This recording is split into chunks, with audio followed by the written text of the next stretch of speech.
Et donc, bien, en ce week-end de Pentecôte, je voulais continuer à parler un petit peu du Saint-Esprit, parce qu'on se rappelle que le Saint-Esprit, il était descendu à la Pentecôte sous forme de feu. C'était des langues de feu qui étaient descendues sur les disciples et ce feu les avait littéralement embrasés. Les disciples étaient embrasés. Auparavant, ils étaient plus timides, timorés, et là, ils vont se mettre à prêcher devant des foules, ils vont même mourir pour leur foi. Et on se rappelle que ce qu'on avait vu là dans le message précédent là sur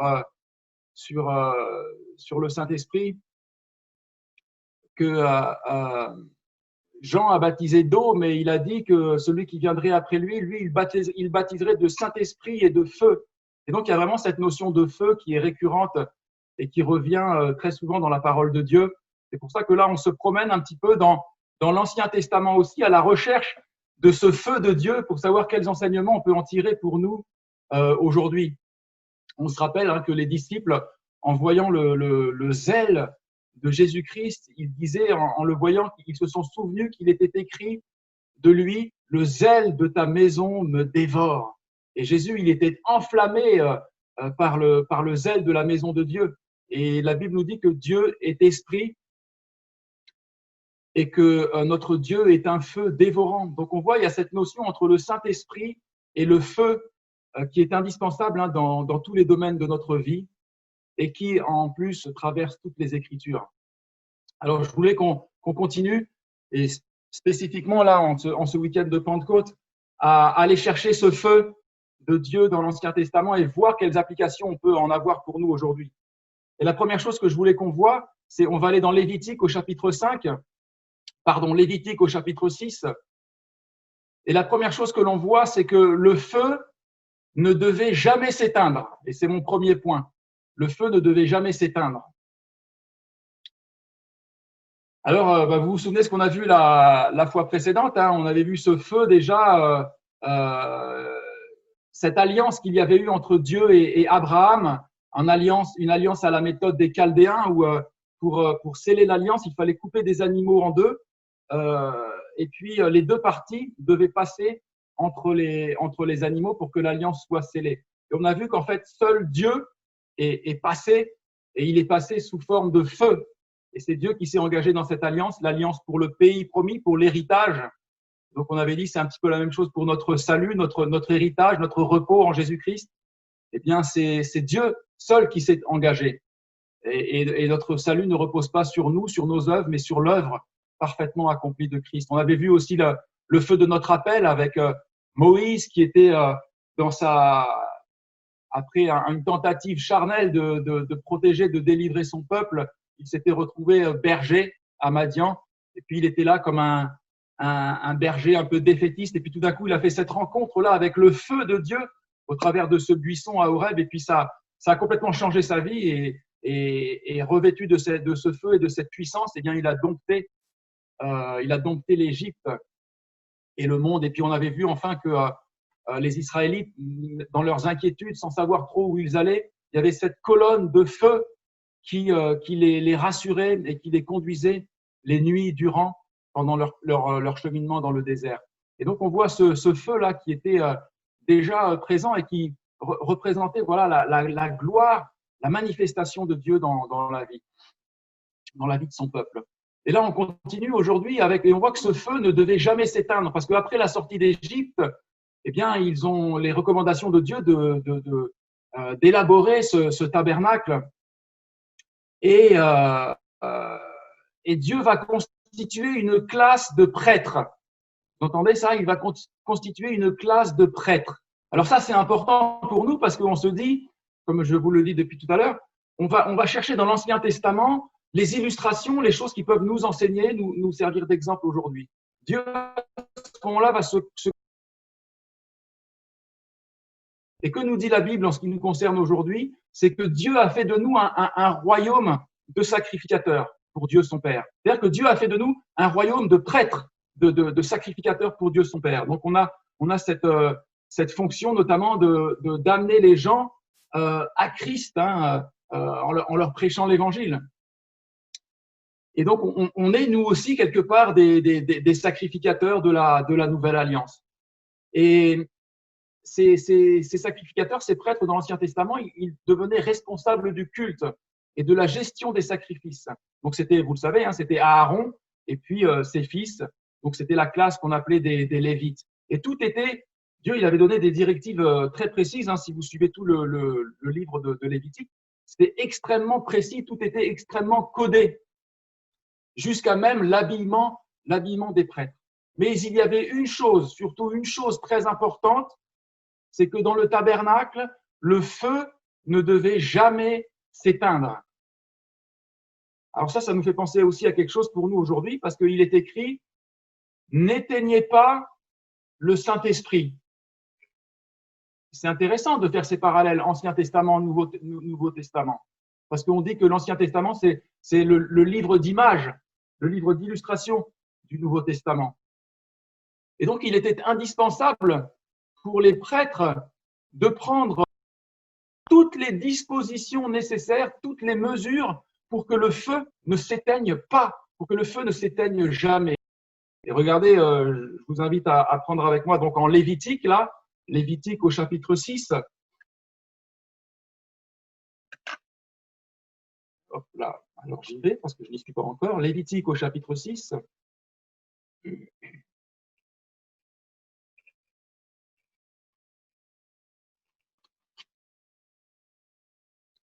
Et on va lire les versets 5 et 6.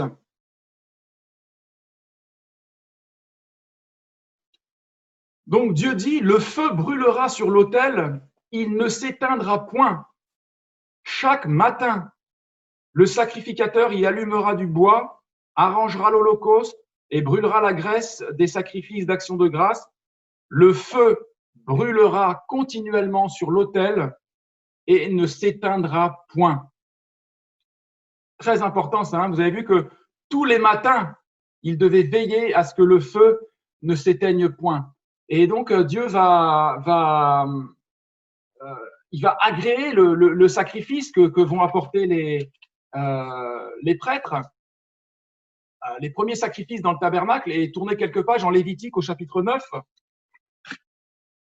Lévitique au chapitre 9, versets 22 à 24. Donc voilà, là, ils vont faire les premiers sacrifices pour voilà, un peu instituer le tabernacle. Donc, verset 22, Lévitique 9, 22, Aaron leva ses mains vers le peuple et il le bénit. Puis il descendit, après avoir offert le sacrifice d'expiation, l'holocauste et le sacrifice d'action de grâce. Moïse et Aaron entrèrent dans la tente d'assignation. Lorsqu'ils en sortirent, ils bénirent le peuple et la gloire de l'Éternel apparut à tout le peuple. Le feu sortit de devant l'Éternel et consuma sur l'autel l'holocauste et les graisses. Vous voyez que ce feu-là, il est descendu du ciel pour agréer le sacrifice. Alors, ça nous fait penser aussi à ce feu qui descend du ciel à la Pentecôte, n'est-ce pas? Et c'est une image extrêmement parlante, non seulement pour la continuité du feu de Dieu dans notre vie, enfin, quand je dis dans notre vie, chacun doit le prendre pour soi, dans votre vie, mais aussi la nécessité de mettre chaque jour en œuvre eh bien, tout ce qu'il faut pour garder ce feu. C'est un travail de chaque matin parce qu'il va dire entretenez-vous. Hein, dans Colossiens, il va dire entretenez-vous par des cantiques spirituels, par des hymnes, par des psaumes. Et en fait, on doit s'entretenir, on doit entretenir ce feu. Et ça commence chaque matin. Je vous épargne les détails, je ne vous dis pas pourquoi. Ce matin, quand je me suis réveillé, j'étais assez profondément découragé. Et je me suis dit, Seigneur, il faut vraiment que tu viennes à mon secours, il faut que tu me fortifies. Eh bien, on connaît les clés pour la plénitude du Saint-Esprit, pour être embrasé et ravivé par le feu de Dieu. C'est de passer du temps dans la... Dès le matin, il faut y veiller dès le matin, parce que sinon, on n'a pas d'affronter nos journées. Donc, passer du temps dans la parole de Dieu dès le matin, passer du temps dans la prière dès le matin, demander à Dieu son secours, la plénitude de son Saint-Esprit, de lui demander la puissance de son Saint-Esprit. Et puis, la plénitude du Saint-Esprit, elle vient aussi par la vie de prière collective, l'intercession collective.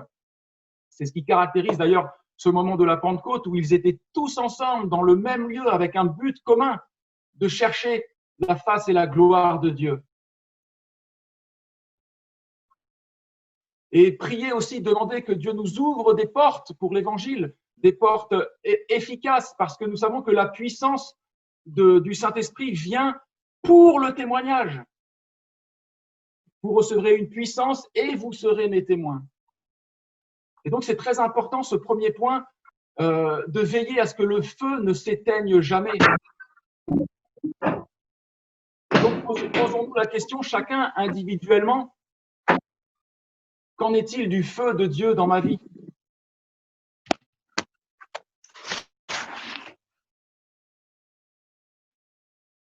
Parce qu'on parle souvent du feu de notre premier amour, du feu de notre conversion, mais le feu ne devait jamais s'éteindre. Et puis, ce qui est intéressant aussi, c'est que ce feu, on voit vraiment que c'était le feu de Dieu qui venait du ciel. C'est-à-dire qu'on ne triche pas avec le feu de Dieu. On ne va pas utiliser d'autres méthodes, voilà, de vouloir faire beaucoup de choses, faire beaucoup de choses pour donner l'impression, l'illusion qu'on est vivant pour le Seigneur. Ça, c'est un feu étranger.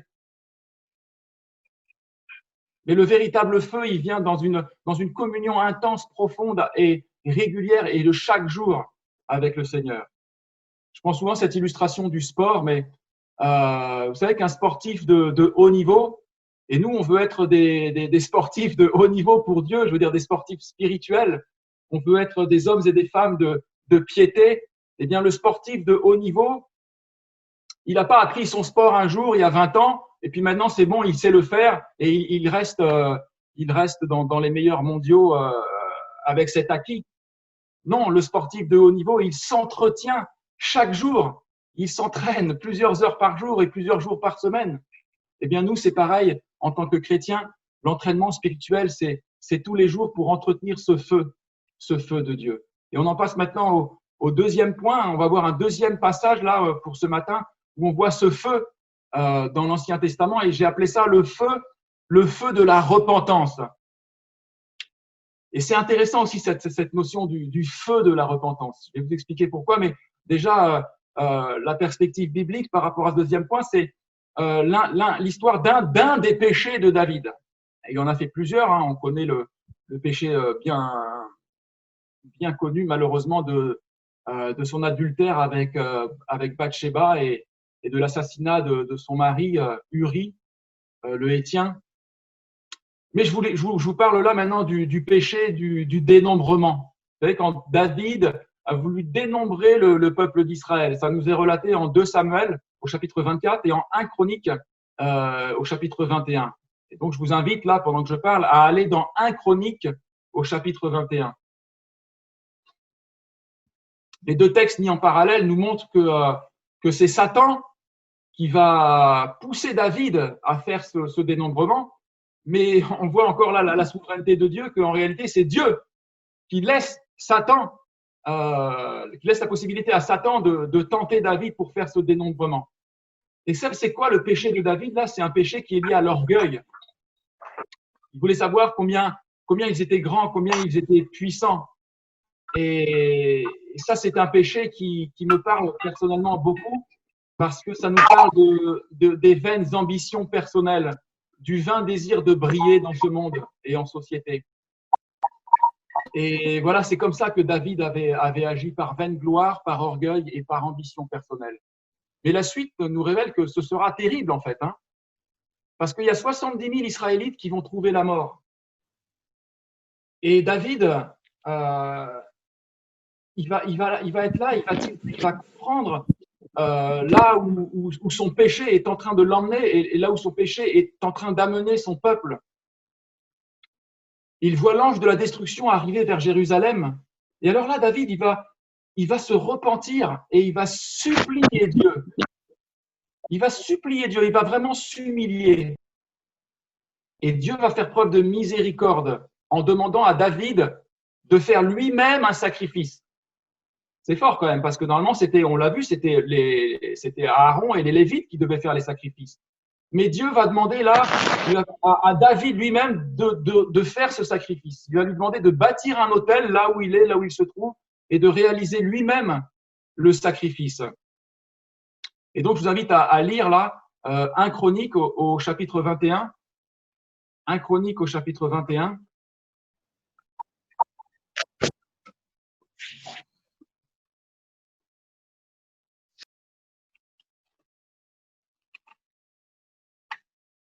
Et c'est le verset 18 et 19.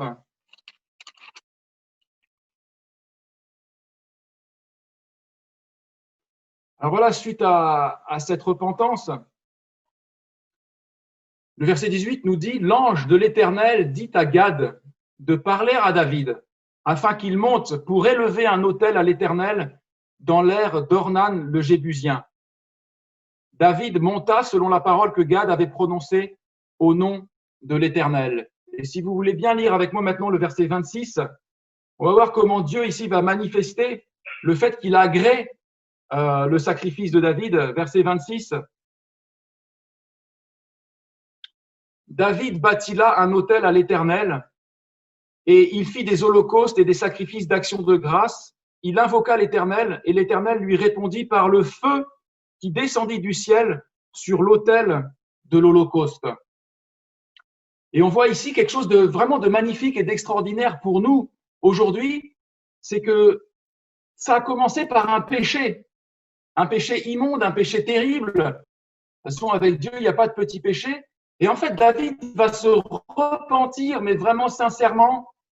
Il va comprendre aussi que son péché là va impacter aussi tout le peuple. C'est pour ça que c'est important pour nous de savoir prendre nos responsabilités de manière individuelle, parce que toute l'Église est impactée par nos propres péchés finalement.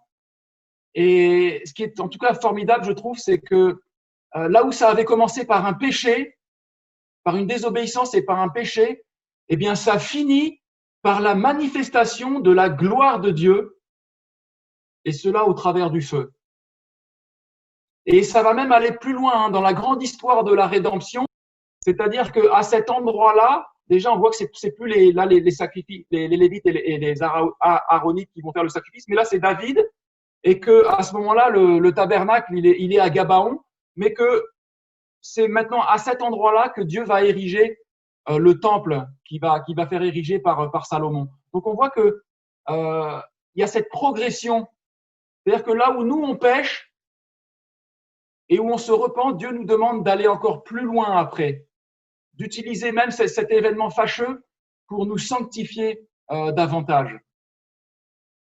Et c'est vrai que nos péchés souvent nous amènent dans des impasses. David, là, il était dans une impasse.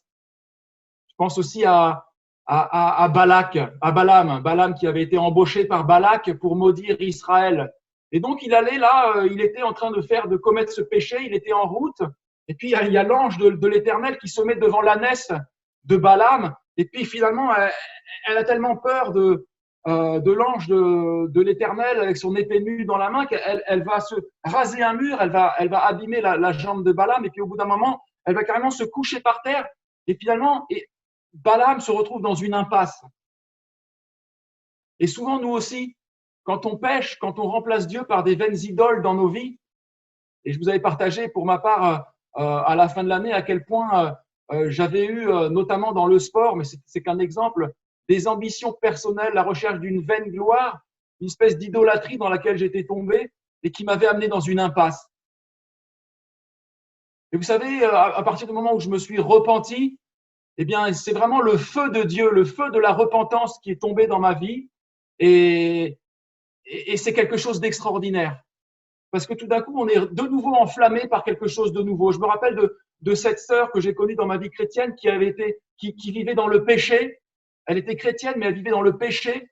Et son péché l'a menée dans le désespoir, dans la tristesse, et l'a menée dans une impasse. Et un jour, elle n'en pouvait plus. Et elle a crié à Dieu, à Dieu pour se repentir, pour que Dieu vienne changer sa vie. Et elle a été de nouveau embrasée d'un feu nouveau. Et elle a fait un grand pas en avant dans sa foi. Et c'est ça le feu de la repentance que nous enseigne aussi ce texte. Dieu veut nous purifier de nos péchés, des idoles dans nos vies. Et quand Dieu nous amène à la repentance, il veut que nous allions encore beaucoup plus loin que là où nous en étions. Et il veut nous embraser. d'un feu nouveau. Et je trouve ça vraiment magnifique. C'est ça la grâce de Dieu. C'est que là où ça commence par un péché, eh bien ça peut se terminer par la gloire de Dieu. Pourvu que nous nous laissions embraser par ce feu de la repentance. C'est pour ça que Romains au chapitre 6 nous dit que là où le péché a abondé, la grâce a surabondé. Et ça, c'est pas, comme je le dis souvent, c'est pas un blanc-seing pour pécher, se dire, ah bon, bah alors péchons, puisque la grâce va surabonder et que Dieu va de toute façon glorifier son nom. Non, c'est pas du tout ce que nous dit Paul, c'est pas du tout l'enseignement d'aujourd'hui, mais c'est un enseignement pour nous appeler à nous repentir de nos péchés.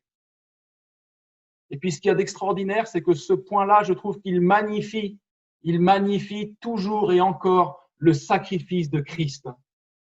Parce que le feu qui tombe du ciel sur notre repentance, c'est le feu qui vient de nouveau et encore montrer l'efficacité permanente de l'offrande du corps de Jésus-Christ pour nos péchés. Et de se dire dans nos errements, même dans notre vie chrétienne, de se dire, mais Jésus, tu étais mort aussi pour me sortir de ce mauvais pas. Et ça nous tourne et ça nous encourage encore toujours davantage à l'adoration de notre Seigneur Jésus-Christ. Et ça, c'était la deuxième chose. On a vu premièrement que le feu ne devait jamais être éteint. On a parlé deuxièmement du feu de la repentance. Et on voit maintenant troisièmement, et je finis avec ce point-là, que ce feu doit nous habiter et non pas simplement nous visiter de manière ponctuelle. Ce feu doit nous habiter. Et ça, nous le voyons dans la suite des textes que nous lisons avec le temple qu'a bâti Salomon. Alors, pour bâtir ce temple, il a fallu 7 années de travail pour Salomon et tous ses ouvriers. Vous le savez, c'était un travail colossal, un travail d'une minutie extraordinaire. Et là, au moment où ils construisent ce temple, on est 500 ans après l'arrivée en terre promise, où il y avait ce tabernacle qui avait été placé chez les Gabaonites. Mais enfin, maintenant, il va y avoir la permanence et la stabilité pour la présence de Dieu, pour le temple de Dieu. Alors là, au moment où le temple va être achevé, vous savez, c'est un passage bien connu où il va y avoir la fameuse prière de Salomon, la prière de dédicace de Salomon. Il y a des sacrifices qui vont être offerts en grand nombre. Et alors que les musiciens et les chants sont en train de louer Dieu, Dieu va remplir le temple de sa gloire. Et Salomon va faire cette longue prière de dédicace. Et à l'issue de cette prière, chacun va voir encore une fois le feu descendre du ciel et consumer les holocaustes et les sacrifices. Et donc, on va aller là maintenant en 2 Chroniques au chapitre 7. 2 Chroniques au chapitre 7.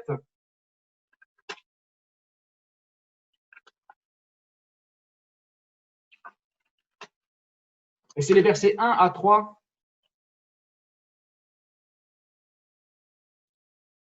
Deux Chroniques au chapitre 7, versets 1 à 3. Où nous lisons ceci. Lorsque Salomon eut achevé de prier, le feu descendit du ciel et consuma l'holocauste et les sacrifices, et la gloire de l'Éternel remplit la maison. Les sacrificateurs ne pouvaient entrer dans la maison de l'Éternel, car la gloire de l'Éternel remplissait la maison de l'Éternel. Tous les enfants d'Israël virent descendre le feu et la gloire de l'Éternel sur la maison. Ils s'inclinèrent le visage contre terre sur le pavé, adorèrent et louèrent l'Éternel en disant « Car il est bon, car sa miséricorde dure à toujours. » Et on voit ici, encore une fois, le feu de Dieu descendre du ciel et venir faire cette habitation-là dans le temple de Jérusalem. Et la gloire de Dieu dans le temple, elle est manifestée par le feu. C'est important ça, parce que ça, c'est l'Ancien Testament. Mais c'est l'image, c'est l'illustration du Nouveau Testament, de la Nouvelle Alliance. La gloire de Dieu est manifestée dans le temple par le feu. Et quel est le temple de Dieu aujourd'hui? Eh bien, nous sommes le temple de Dieu. Chacun de nous, individuellement, il est écrit, ne savez-vous pas que vous êtes le temple du Saint-Esprit et que l'Église est aussi une habitation de Dieu en esprit. Et donc, comme je vous disais, Il ne s'agit pas simplement d'une simple visitation ou qu'occasionnellement on soit rempli de la plénitude, de la puissance du Saint-Esprit. Non, c'est une habitation que Dieu veut faire en chacun d'entre nous. Une habitation constante et permanente de cet embrasement par le feu de Dieu. Et c'est vrai que nous, alors on parlait du temple là, quel travail extraordinaire de milliers d'hommes qui ont travaillé à ce temple de Salomon, cette minutie, ce temps. Et nous aussi, bien-aimés frères et sœurs, vous qui êtes derrière cet écran, Dieu dit que vous êtes une créature merveilleuse. Dieu a commencé à vous fabriquer, à vous construire, à vous bâtir dès le sein de votre mère. Alors que j'étais encore une masse informe, mes yeux te voyaient. C'est Dieu qui vous a tissé dans le sein de votre mère. C'est lui qui a commencé cette œuvre-là et qui a orchestré, organisé toutes les circonstances de votre vie, toutes vos épreuves, toutes les personnes que vous avez rencontrées. Dieu vous a amené à Christ par tout ce travail de circonstances et de conviction aussi par l'œuvre du Saint-Esprit, de régénération par l'œuvre du Saint-Esprit, afin que vous soyez une habitation de Dieu en esprit. Ça veut dire vous, ça veut dire toi, ça veut dire moi, ça veut dire toute l'Église. Et on poursuit l'analogie entre ce temple de Salomon et nous aujourd'hui, c'est que Dieu doit habiter par le Saint-Esprit de manière permanente en nous. On doit être embrasé de manière permanente. Et ce qu'on sait, c'est que au bout d'un moment, dans le temple de Salomon, à cause des péchés des responsables du temple, des sacrificateurs, eh bien, la gloire de Dieu, la Shekinah, va quitter le temple. Hein, c'est le fameux passage de Ikabod. Ikabod, c'est quand la gloire de Dieu a quitté le temple. Et ça nous rappelle à nous que le livre d'Éphésiens nous dit « N'attristez pas le Saint-Esprit par lequel vous avez été scellés pour le jour de la rédemption. » Parce que de la même manière que dans le temple de Salomon, les péchés des sacrificateurs ont fait que la gloire de Dieu a quitté le temple, et bien de la même manière, nos propres péchés, nos péchés individuels, mais nos péchés aussi en Église, le Nouveau Testament nous dit qu'on peut attrister le Saint-Esprit, que l'on peut éteindre le Saint-Esprit. Alors, ça ne veut pas dire que nous perdons notre salut. Nous qui sommes scellés, baptisés, abreuvés du Saint-Esprit, nous avons toujours notre salut et le Saint-Esprit en nous, mais on sait qu'on peut l'éteindre. Heureusement, le salut ne dépend pas de nos œuvres. Heureusement, Dieu n'éteint pas le lumignon infime qui fume encore mais ne peut plus brûler. Heureusement. Et on le voit, même si la Shekinah, la gloire de Dieu a quitté le temple, c'est pas pour autant que Dieu a abandonné Israël. Hein, le peuple d'Israël, d'ailleurs, le peuple terrestre, la nation d'Israël est toujours là aujourd'hui. Dieu n'abandonne pas son peuple. Si nous sommes infidèles, il demeure fidèle parce qu'il ne peut se renier. Mais cette œuvre qu'il a commencée, il va la mener à la perfection.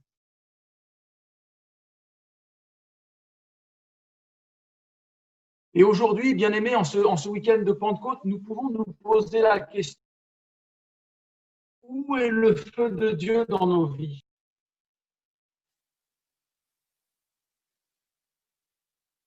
Parce que certes, tout repose sur l'œuvre de Jésus-Christ. Le feu de Dieu qui descend du ciel une fois pour toutes il y a 2000 ans. Alors là, ma connexion est instable. Voilà, je vois que ma connexion est instable, donc ça a dû couper. Est-ce que là, vous m'entendez? Marc, tu peux me faire un signe de la tête si on m'entend? Ok, merci. Où est-ce que j'en étais? Oui, le feu qui descend du ciel, c'est toujours et encore sur le sacrifice de Jésus. C'est ce que je vous disais. Mais, Romains au chapitre 12 nous dit « Offrez vos corps comme un sacrifice vivant, ce qui sera de votre part un culte raisonnable. » Et nous ensemble, frères et sœurs chrétiens, nous ensemble, nous sommes aussi un sacrifice que Dieu agrée, à condition que nous soyons sanctifiés, purifiés, que nous nous laissions émonder par le feu du Saint-Esprit qui nous sanctifie. Et oui, en ce week-end de Pentecôte, encore une fois, nous voulons nous remettre en question, nous voulons nous sonder nous-mêmes, nous voulons demander au Seigneur de nous sonder. Vous savez, on chante « Sonde-moi, ô Dieu, et connais mon cœur ».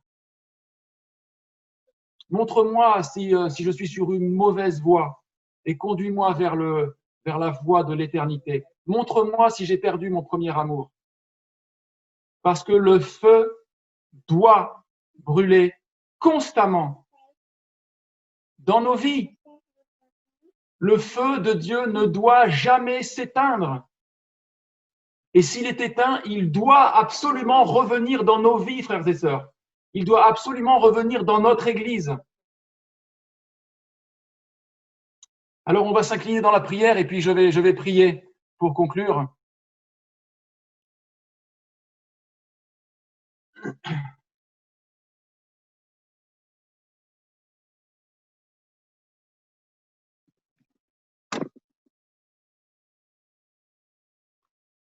Et on va prier qu'aujourd'hui, en ce week-end de Pentecôte, nous puissions tous, encore une fois, si nous avons été convaincus par la parole de Dieu, hein, si vous avez entendu juste la voix de Stéphane, ça ne sert à rien. Si vous pensez que c'est un homme juste qui a prêché, ça ne sert à rien. Mais si vous pensez que ce matin, c'est Dieu qui vous a parlé au travers de sa parole et qui vous pose la question, où en est mon feu dans ta vie? Où en est le feu de Dieu dans ta vie? Si vous considérez que Dieu nous montre que nous sommes capables, nous avons cette capacité d'éteindre le feu de Dieu. Nous avons cette capacité de perdre le feu de Dieu, puisque 1 Thessaloniciens au chapitre 5 nous dit « N'éteignez pas le feu de Dieu, n'éteignez pas le Saint-Esprit ». Eh bien, le Seigneur nous appelle et nous rappelle ce matin que le feu doit brûler constamment dans nos vies et dans la vie de notre Église. Et s'il s'est éteint, eh bien, il doit revenir dans votre vie. Il doit revenir dans votre vie et dans la vie de notre Église. Seigneur notre Dieu, nous voulons, et je dis cette prière avec ceux qui, derrière cet écran d'ordinateur, se joignent à ma prière. Et de tout leur cœur, Seigneur, à l'écoute de ta parole et à l'écoute de ton Saint-Esprit, disent avec moi et avec toi, Seigneur Jésus, conduit par ton Saint-Esprit, nous voulons que ton feu brûle constamment dans nos vies. Je veux que ton feu brûle constamment dans ma vie par ton Saint-Esprit. Je veux, Seigneur, que tu m'amènes à la repentance par ton feu, Seigneur, ce feu de la repentance, qui nous amène à faire des grands pas, qui nous sort de nos impasses, ces impasses qui génèrent en nous de la tristesse, de la mélancolie, de la détresse. Seigneur, conduis-nous dans ce feu de la repentance. Émonde-nous, Seigneur. Sanctifie-nous, Seigneur. Nous avons chanté tout à l'heure le feu du fondeur. Oh Seigneur, brûle tout ce qui en nous n'est pas de toi. Nous prions, Seigneur, pour nos progrès. Nous prions, Seigneur, que nous puissions chaque jour glorifier davantage le sacrifice de notre Seigneur Jésus-Christ, le sacrifice de l'agneau de Dieu. Nous voulons chaque jour, Seigneur, te glorifier l'amour d'un Père qui n'a point épargné son propre Fils, mais qui l'a livré pour nous tous. Seigneur, nous te supplions que nos vies et nos voix te soient agréables. Seigneur, ensemble, individuellement et collectivement, nous prions que ton feu s'installe dans notre vie de manière permanente et durable et ne nous quitte jamais. Seigneur, nous voulons nous attendre à toi et nous attendre à l'action de ton Saint-Esprit dans notre vie, dans la de notre Église, dans la vie du conseil d'Église, Seigneur. Nous voyons que dans le temple de Salomon, c'était les sacrificateurs, ceux qui étaient censés conduire le peuple qui vivait dans le péché. Nous te prions, Seigneur, pour nous, Seigneur, qui sommes les anciens de l'Église, qui avons la responsabilité de ton peuple. Nous savons que nous serons jugés plus sévèrement. Et Seigneur, je te supplie que tu nous sanctifies, que tu sanctifies ton conseil d'Église, que tu sanctifies, Seigneur, le conseil d'anciens de l'Église d'Étrée, que tu les purifies, Seigneur, que tu les montes par la puissance de ton Saint-Esprit. Et que nous tous, Seigneur, toute l'Église en soit au bénéfice. Merci, Père éternel, pour ta bonté, pour ta gloire, pour ta grâce. Merci pour ce week-end de Pentecôte. Et nous te prions que, Seigneur, nous ne nous bornions pas à écouter la parole, mais que nous la mettions en pratique. Merci, Père, de continuer à parler à nos cœurs par ton Saint-Esprit. Au nom de Jésus-Christ. Amen.